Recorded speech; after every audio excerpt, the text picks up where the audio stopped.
You're listening to the Your Story Within podcast with Dr. Janine Bennett, a writing coach and author with 5 published books to her name and a few more in the works. Through this podcast, Dr. Bennett aims to help listeners tell their story within and shares all the industry secrets of self-publishing and book marketing. And now, here's your host, Dr. Janine Bennett.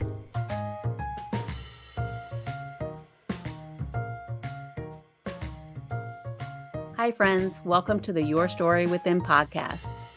I'm so excited to share about a new book that's coming out called Brewing Success, a job seeker's guide to networking. And with me today, I have several expert contributors to the book who are here to share insights, strategies, and tips that will help you succeed in your networking endeavors. So let's go ahead and get started. I want to welcome my 4 expert contributors, John Mullins, Crystal Marshall, Beverly Smith, and Ari Schaefer. Welcome, everyone. All right, let's start with questions for John. John is a leadership expert and active Coast Guard service member. He is also a dad to 2 wonderful children. He just welcomed the second one, actually. And he also started a podcast called Mr. New Dad. Welcome, John. So I want to get started with questions for you because you're chapter 4. You're one of the first chapters, okay? Awesome. And your chapter was maintaining and growing your professional network. And I thought yours would be a great one to start as we jump into networking. That's great. So I gotta ask, what are some practical strategies for staying in touch with contacts over an extended period, especially in today's fast-paced professional world? One, I love that question, and thanks for having me this morning, Janine. I really appreciate this topic, and I love what we have created through this book. But this is a great question to ask. One of the things that I have learned as an entrepreneur I'm in my 7th year of business as a leadership coach is that people appreciate that small connection. Whether it's, hey, you see it, you found an article that would add value to them, or that you find something that made you think of them and you share that, whether publicly in an email or you reach out to them and you find that opportunity to really connect past the social media, but really connect with them. Those turn into great ways to build that relationship, whether it's for personal or professional, and it makes them think of you the next time they have a problem, or they'd be like, oh, John's really good at this. I'm going to call him, just because you've been so intentional about keeping in touch with your contacts. One of the ways that I love this, and I think I shared this in my book, is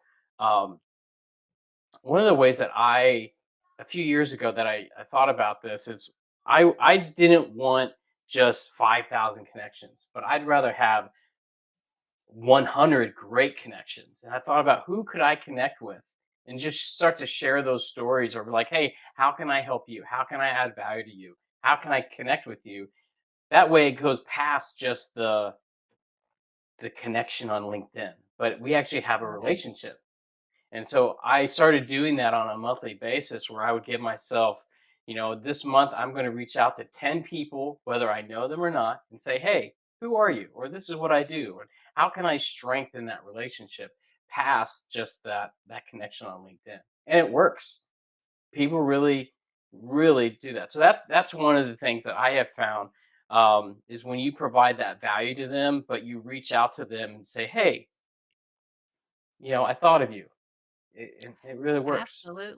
Absolutely. I think that makes such a difference. And I liked your comment when you said you'd rather have quality connections that you can actually reach, back to and form a professional relationship with, than, thousands of connections that you never talk to. Right. I was attending a leadership/author conference this summer. And the woman, you'll like this, Crystal, because she was also a photographer. She's an author. She writes a lot of Christian books, but she's a photographer and attends all these photography conferences and whatnot. And she attended this conference, and she said, I had all the stuff prepared for people to sign up. She said, I had 1 million people sign up. She said, "Guess how much money I made from that?" She said, "0. $0 because you have to have engagement. And Right. it goes to what you were saying, John, about you have to have the quality. Quantity is great. And we see it on LinkedIn all the time. Oh yeah. Those people that have 100,000 or the 80,000, 200,000, whatever, Yeah. and that's great. That's great. I'm glad people are growing their platforms and whatnot. But I loved what you wrote in the book. You got to build the quality connections because it doesn't matter if you don't have that engagement. Yeah. So excellent, John. I appreciate that. Hmm. The other question I wanted to ask, the chapter emphasizes offering value to others. Could you share examples of how professionals can add value to their network connections? A few years ago, I went to this event through the Chamber of Commerce, and there was a speaker there. He was talking about adding value to your network, and when you meet people that make them think that make you think of them, introduce them. And it made such an impact on me, is thinking, who do I know that you should know? Or if I'm coaching somebody, or if you know what I'm about, who do you know that I should know, and would you be willing to make that connection for me, or that introduction? And so when I think about adding value to your network, is that there are a lot of awesome people out there that are in my network, but if I don't take the time to introduce them to Janine or Ari or Crystal, what am I doing? So it's, taking that time to think, hey, I know someone that you should meet. Or, Crystal's a really good photographer. I know Janine over here, she does the same thing. They should meet. Or she's looking for a business to do her wedding. I'm going to make that introduction. Right, Yeah, so right. I really have always been intentional about that. I'm working on a project right now, and uh, a friend of mine, he developed a podcast, and I was like, hey, I want to introduce you to this guy because I think you two would connect and be a great introduction. So I do it. I may not get anything out of that, but he will, and it's going to help his business. But I'm sure later down the road he's going to return that favor. You know, so that's the way that I really like that, and it's always helped me. Yeah, absolutely. I love it. I would add that, as Christians, we wrote this book as well from a Christian perspective. And part of it is, the value of community and networking is community. We're Right, supposed to help encourage and uplift each other right, and help each other make their mark, growth and yeah, whatnot. And then as educators, we've all had bits and pieces in education as right. well. And, we're supposed to further the knowledge. And so while we're Hmm. uplifting as Christians and encouraging, we're also furthering the knowledge and making connections. And so I love that response as well, John, Yeah. Yeah, because another I thing think I was going to add real quick is, this happened to me. Someone did it to me, and I kind of carried it on. And I was going to add it to the answer to this question. But anytime that you do an event, a workshop, you're going to be speaking. I went and did something through Naval X a few years ago, and a friend of mine that was in my mastermind at the time, he was supporting me, and not only did he share that on his public platform, but then he showed up to the event and brought like three of his work colleagues with him, because he's like, yeah. they would get so much value out of this. And so that's another way that you can add so much value to other people, is, one, invite them to your events, but then also show up to theirs when they're speaking, or they're doing a workshop. It goes a long way when you support others financially, or not, or personally, like that, and it just adds so much value. So that's another great thing that I always try and look for. Yes, I agree. I think that's fantastic because, again, it goes to the whole point of why we wrote this book and the different Right. perspective. The world tells us one thing and, to strive and thrive and, but sometimes they forget the community piece. And, Hmm. so I think everybody did a great job, Yeah. including that. And all I did was share a scripture verse and say, run with it. And you guys all included all of that kind of stuff Right. in there. So I love I it. was so pleasantly pleased.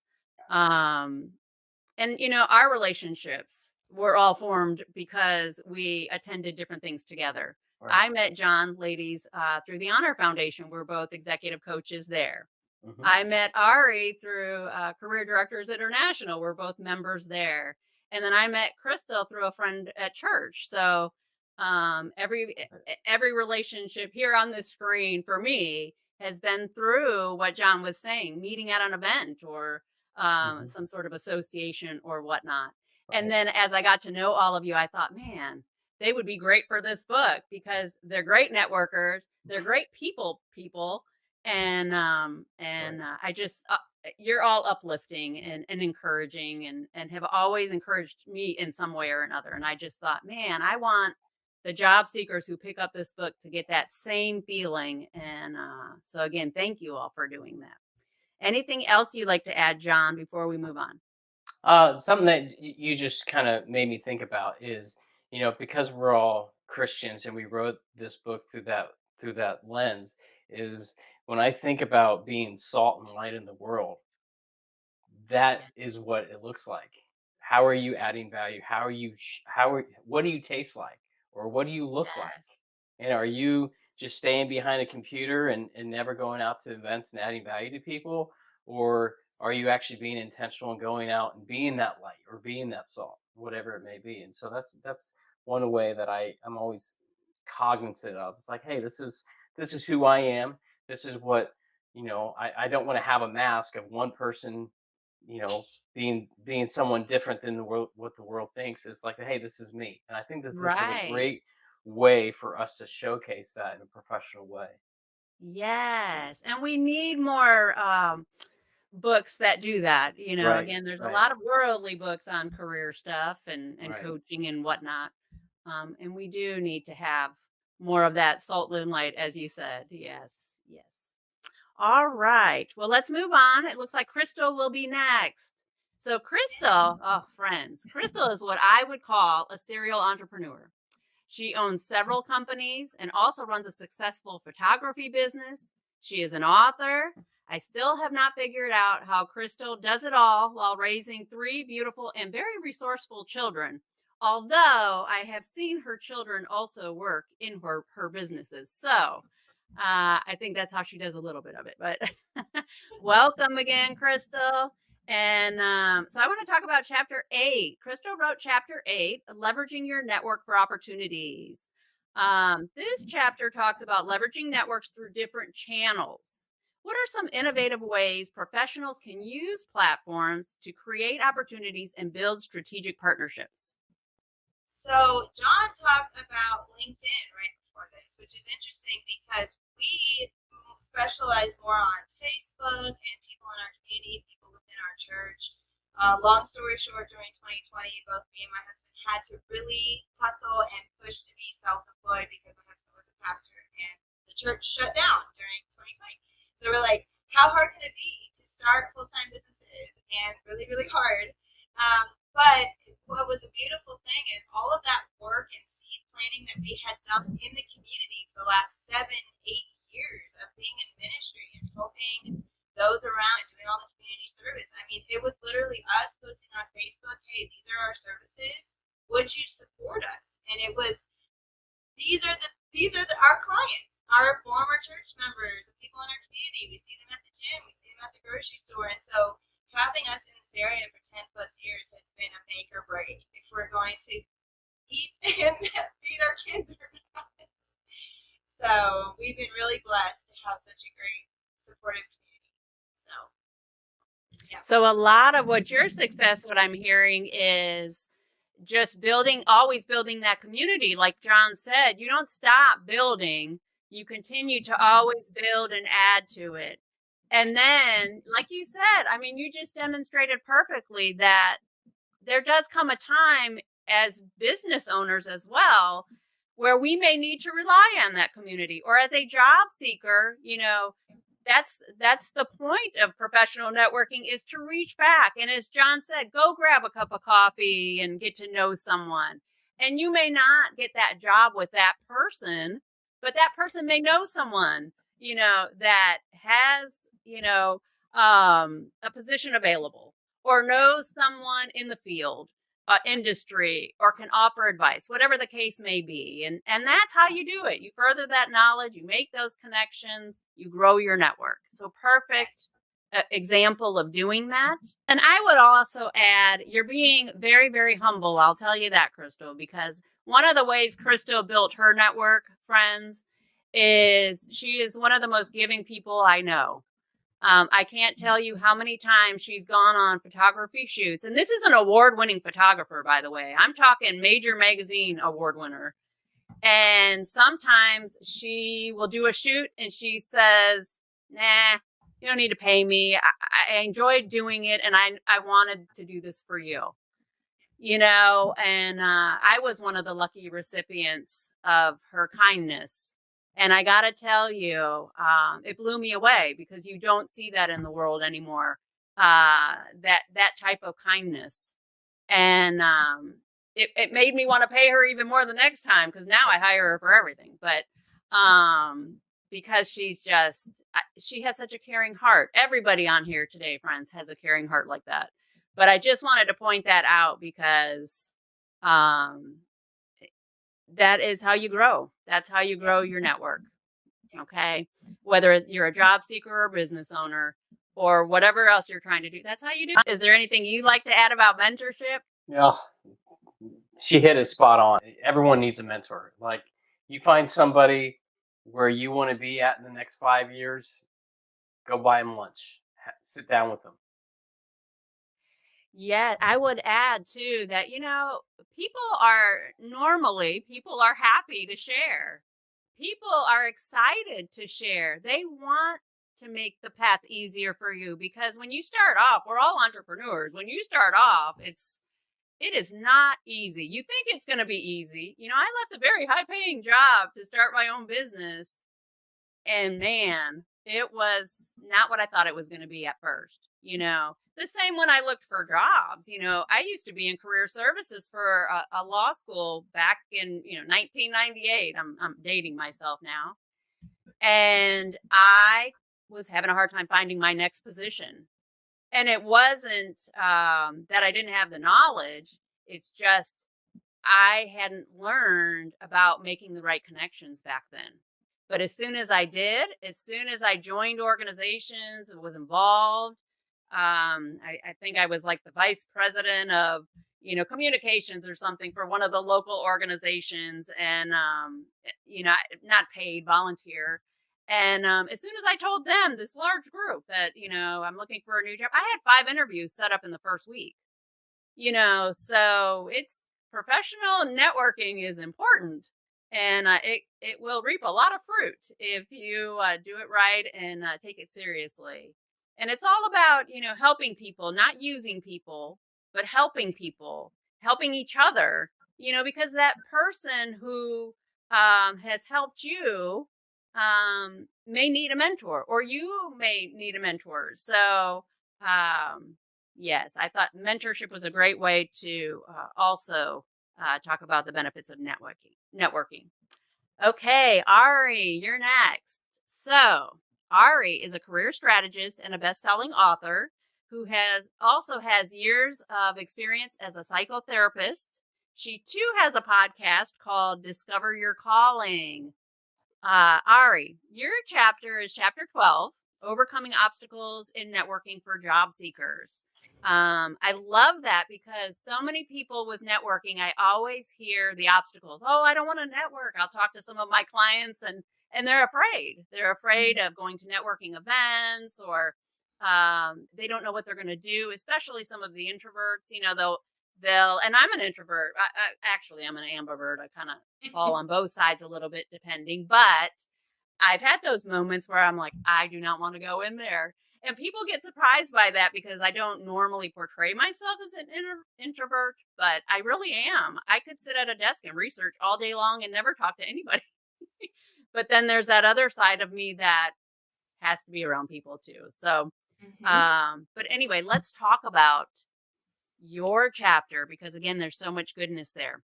All right. Lack of time, fear of rejection, as I just stated, feeling overwhelmed are all common obstacles. Can you provide practical advice on overcoming these challenges? for job seekers in their networking efforts? I think, the advice that I give is really a little bit different than what you would hear from most coaches about, get yourself together and get in there. And, I'm not that kind of a coach. So what I suggest to people is to think about what is in their comfort zone. Because when you're in your comfort zone, I know there's a lot of emphasis about getting out of the comfort zone. I don't really advocate that much, because when you're in your comfort zone, you're able to be much more clear and confident. You're not going to be fumbling. You're not going to be nervous. You're not going to be, if other people are like this, where it's like you're talking and at the same time there's this inner critic inside going, that was stupid to say. Why did you say that? You don't fit in, right? How can you perform well? How can you network well when that voice is going? So what I suggest to people is to consider, where are they comfortable? If you're uncomfortable walking into this huge room that is really loud and there's a lot of activity going on and things like that, and I mean really uncomfortable. I don't mean just a little bit like, oh goodness, this is, this is going to be a lot. I mean sweating. I mean uncomfortable. Don't do that. That's not the place for you to network. So what I've found is that there's a real pattern to these things. So people who like to network in these really fast-paced environments where there's a lot going on and people are really active and they're talking with each other and it's just kind of loud. What I've found is that those people work in a specific kind of environment that is fast-paced, that is, a lot of interruptions all day long with people stopping by and talking with you, and let's go out to lunch and let's go out for drinks and and for some people that's a great fit. But I advocate networking in an environment that's comfortable for you, because then the job that you get is likely to be a better culture fit for you. And I think culture is where people are going to be satisfied. So if you are, you're going to this really fancy, formal networking event that's really loud and really, a lot going on, but you're somebody that you never like to get dressed up, you're so uncomfortable there, you're probably going to find people who like the kind of environment that they're in. It's not going to be a fit for you for work. So I suggest networking in places where you feel comfortable. And that can be going out for a cup of coffee. It can be meeting people at church. It can be talking with people online, or even, I've had people that have met their clients on Twitch, which is a gaming platform. So wherever you're comfortable, it's okay. You don't have to be somebody else. In fact, if you're fake when you go out and network, you're not going to find a good match for you. Right. So, that's kind of what I suggest to people. And I also suggest, how if there's a networking event coming up and you're nervous about it, and so you're sitting there and you're going, oh my gosh, it's going to be terrible.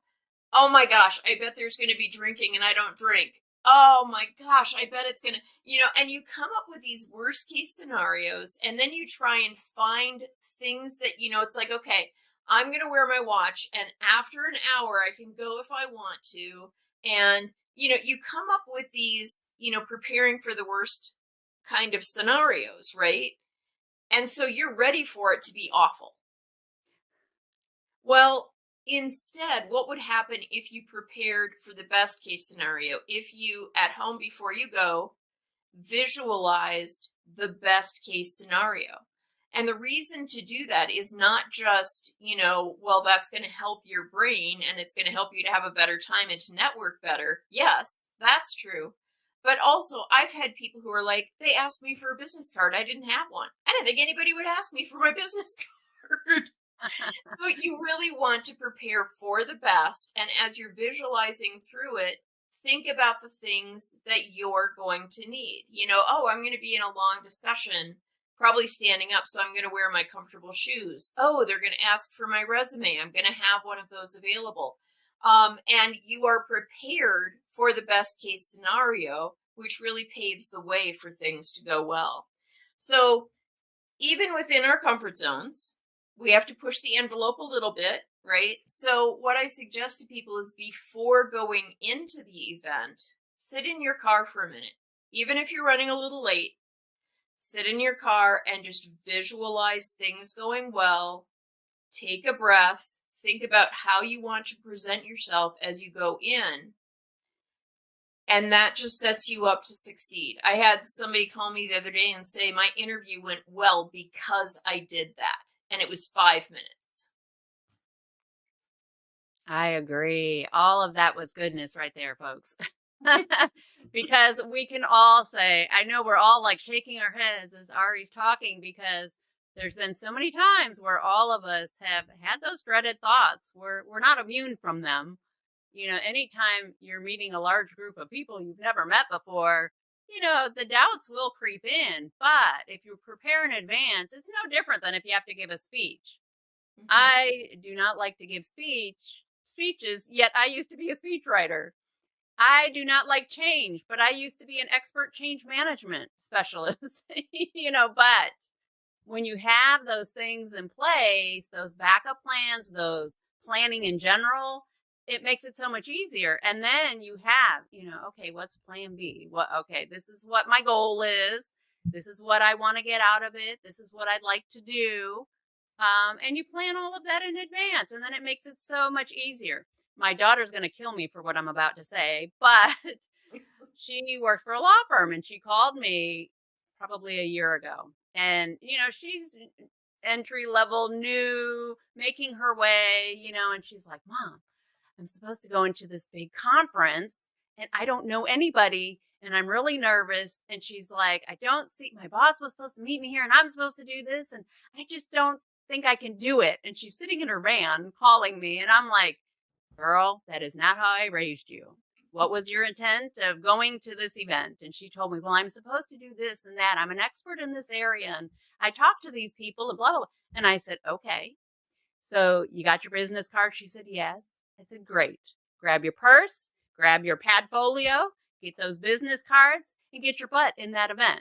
You can sit in the back. You can, you know, and we talked through it. You know, I'm her mom, so of course I could talk like that.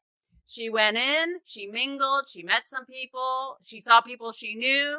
She came out of the event about 2 hours later, calls me and says, Mom, I'm so glad you told me to go in there because now I have all of these contacts to bring back to the office. And, you know, and now she's thriving because people are calling her. They see her as an expert. And it was just from one event. You know, now they've flown her to different events for conferences and whatnot. So now she's on her path. But, you know, she was so afraid. And it's funny because I remember being her when I first started out. So anyway, again, she's probably going to kill me for sharing that, but I'm a proud mama. Well, next up, we have Beverly Smith. Beverly has over 27 years of experience in the staffing and recruiting industry. She is the founder of Career Success Strategies. She also has a weekly podcast offering insight into various career-centric topics. So, Beverly, you wrote Chapter 7, Professionalism and Etiquette in Networking. Awesome chapter. So I have some questions specifically for our job seekers pertaining to that. Okay. So the first question I'd like to address is, so following up after meetings is highlighted in your chapter. Mm-hmm. What are some effective follow-up practices that can leave a lasting positive impression on the contacts they make? Absolutely. So following up is so crucial. It really kind of seals the deal when it comes to networking, so to speak. I mean, because if you go and you meet a bunch of people and then you don't do anything with it, you've almost defeated your purpose. So one of my favorite tips I learned from a mentor of mine who he would take note cards with him and stamps. He kept them in his car.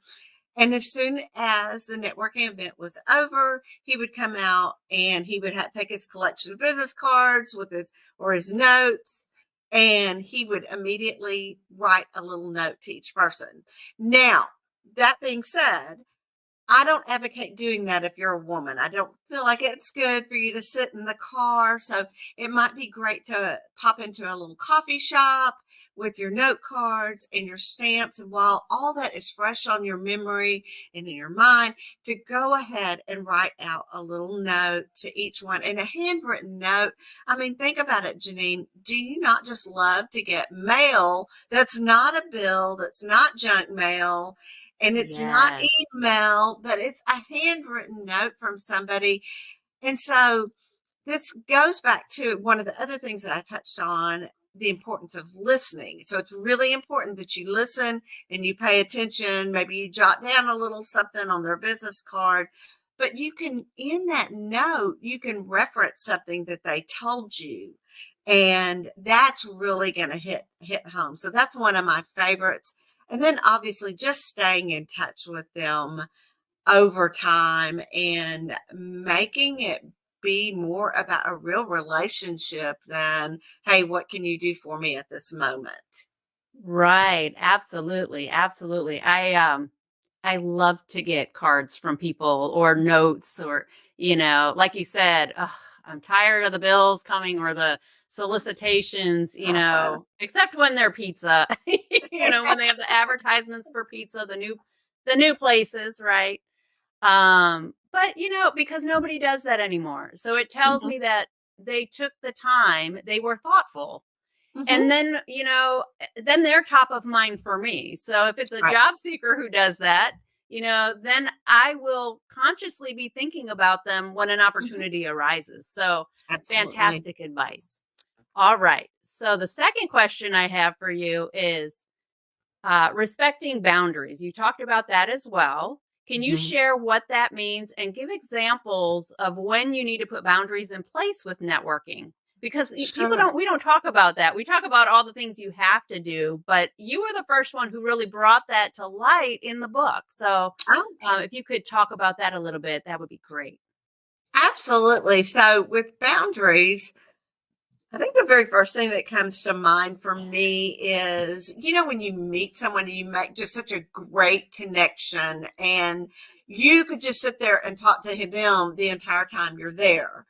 And so it is really, really important that you remember you're both here to network and meet other people and that you don't monopolize their time. So this would be an excellent time to pull out your calendars and go ahead and schedule a follow-up meeting, especially if it is that person that you've made a great connection with. That would be one form of boundaries.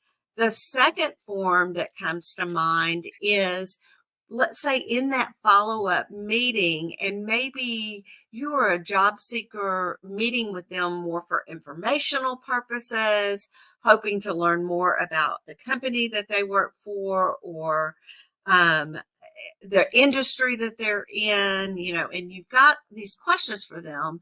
It's real important that when you do schedule that appointment with them, that you be really respectful of their time. That if they've agreed to meet you for 30 minutes, let's keep that meeting to 30 minutes. So beforehand, you need to be prepared. You need to know what kind of questions you're going to ask them.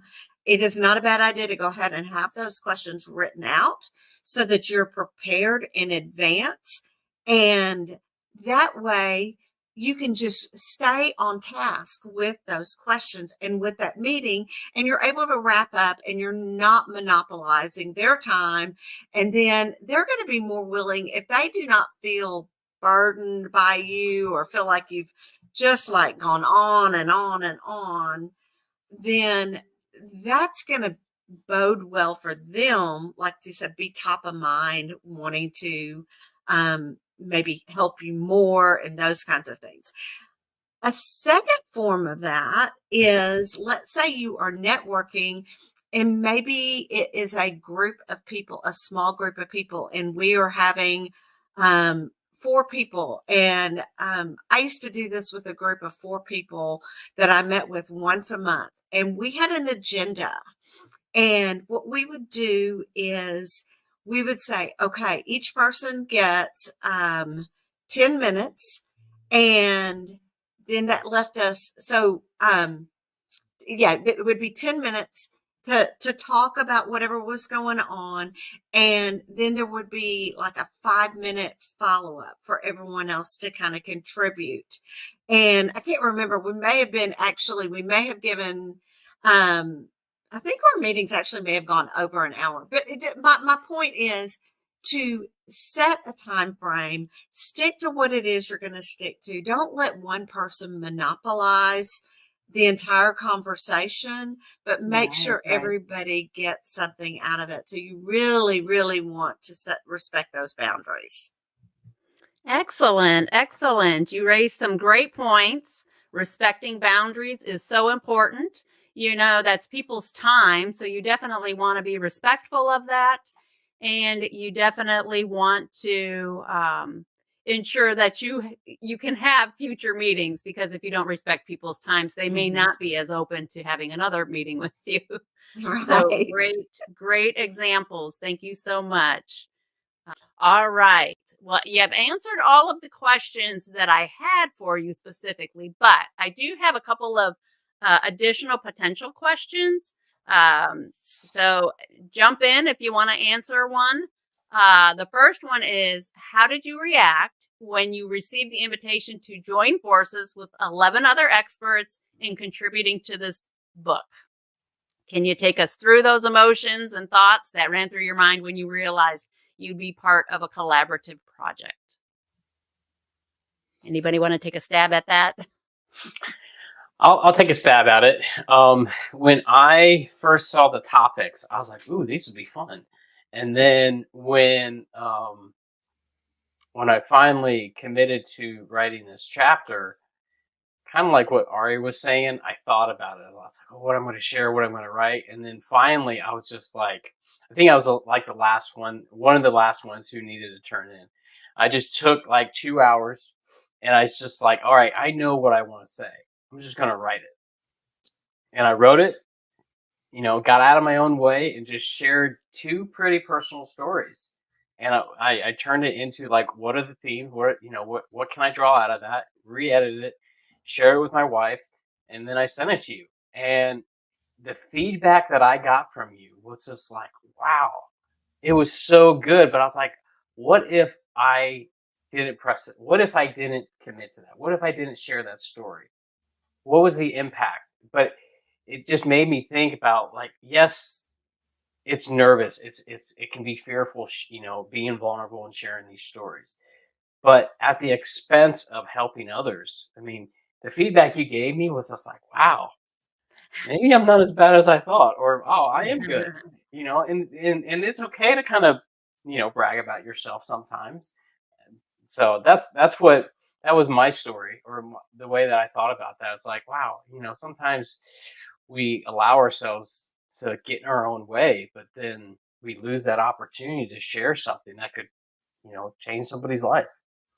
Yes, I agree. Yeah. I have to say that you're a fantastic storyteller. I already knew that. So when you wrote your chapter, I knew to expect a good story. I did not realize you would share a personal one. And I was so pleased because you were wide open.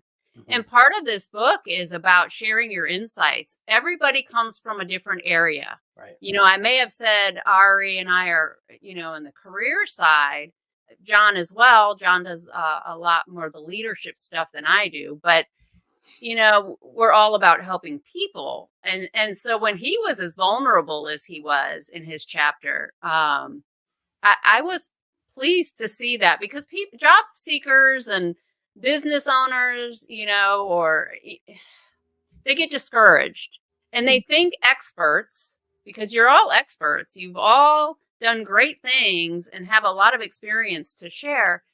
When people see that, sometimes they don't see the struggle.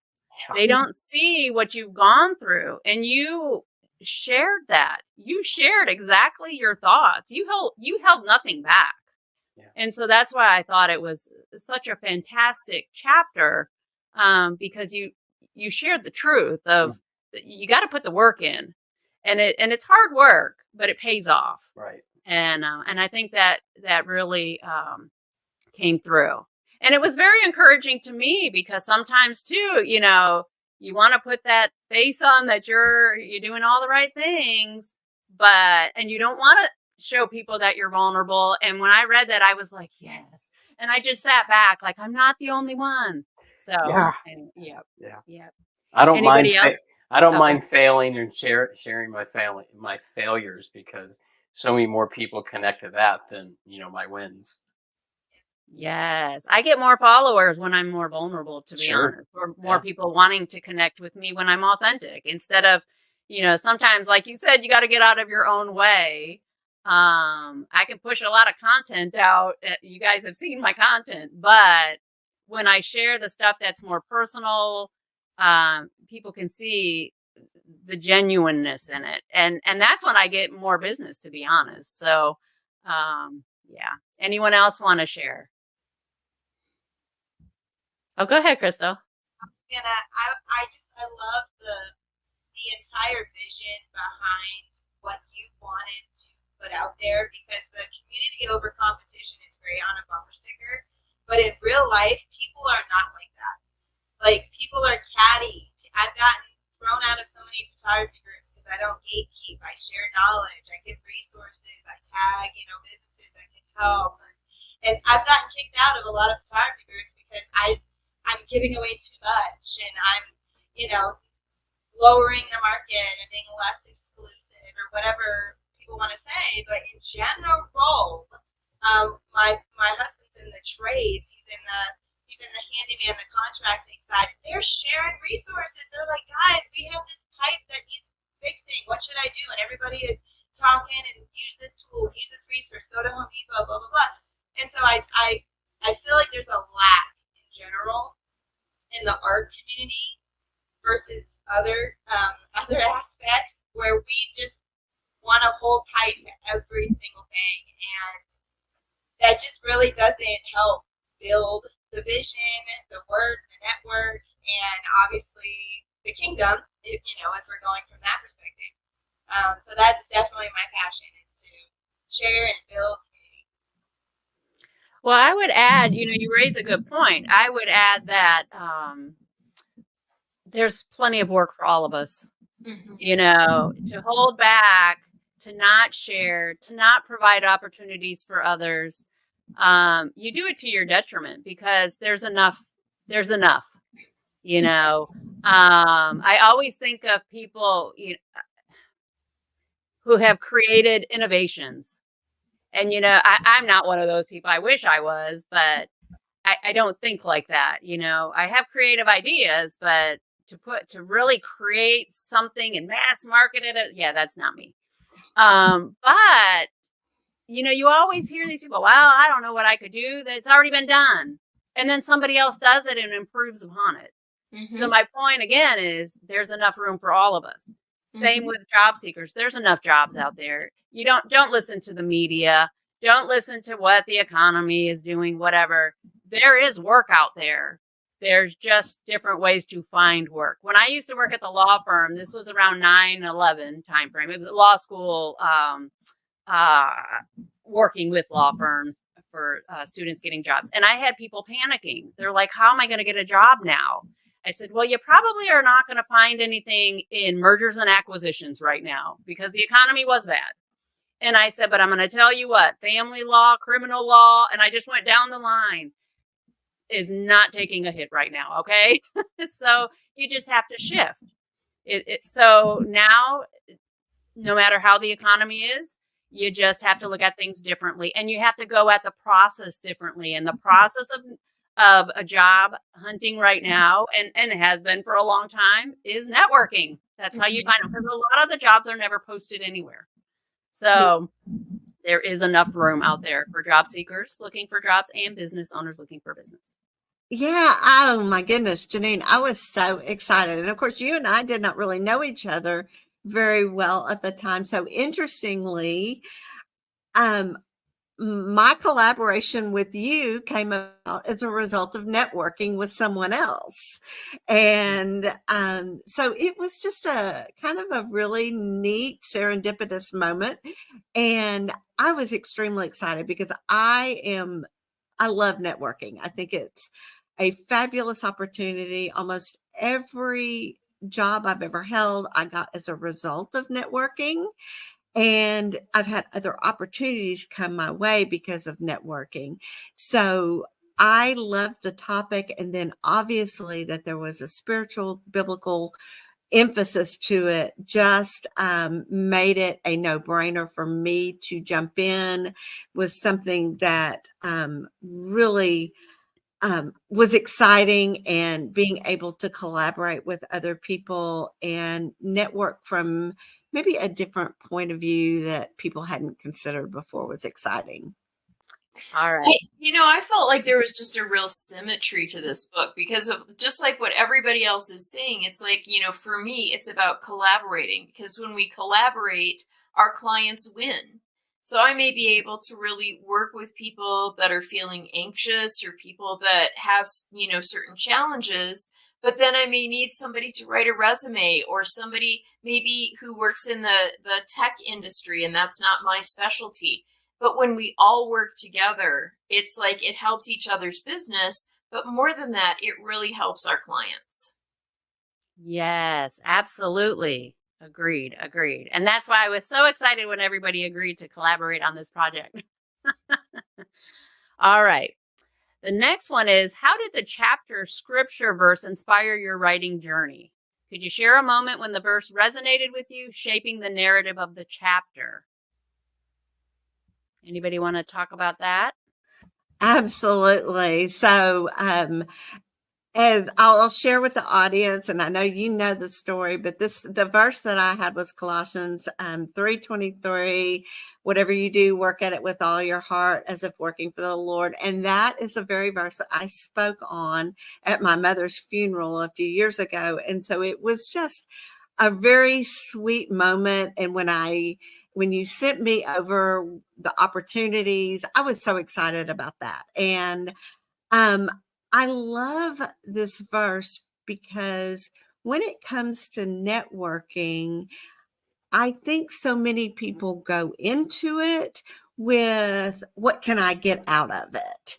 Or they may even just have the view of, and I talked about this in the chapter, but how can we make this a mutually beneficial relationship? But if you are led by the Lord and you are wanting to take that approach, and you allow the work that you're doing, whether it's networking or whether it is just work in general, you put the Lord first, it's going to shift that perspective and how you approach networking. And you're no longer going to be so me-centric, but it's going to be, how can I add value to the other person? What kind of connections can I make for them? How can I introduce them to people that may be able to help? I hear a puppy in the background. And so those types of things that when you allow yourself to be led from a spiritual perspective, from not leading with your own heart, I think networking goes deeper, and you're going to make longer lasting connections and really even friendships over time. Yes, I completely agree. And that further supports what we were discussing earlier in the session, when we talked about it's about building professional relationships. And those relationships can turn into mentorships, friendships, and whatnot. So you further supported what we've been saying. And I just love that. So the verse that I had was, I sought the Lord, and he answered me. He delivered me from all my fears. So when I was a teenager, I was really struggling with it just felt like a lot of pressure. Like, what am I going to do for a career? What are my relationships going to look like? Can I get into college? All of the things you worry about. And I went in and I talked with my minister, because I'm like, I'm just so stressed out. And I love what he said. He said, God never promised that we wouldn't go through difficult times. Yes. But God promised us we'd never go through them alone. And that stayed with me my entire life, kind of through everything. So that was really the feeling that I got from that verse. And what that did for me as I was writing was I was thinking about kind of walking alongside with the reader, and with people that are struggling on their job search. So, so that's kind of how it impacted me. I will say from my perspective, I wrote 3 of the chapters in the book with different verses.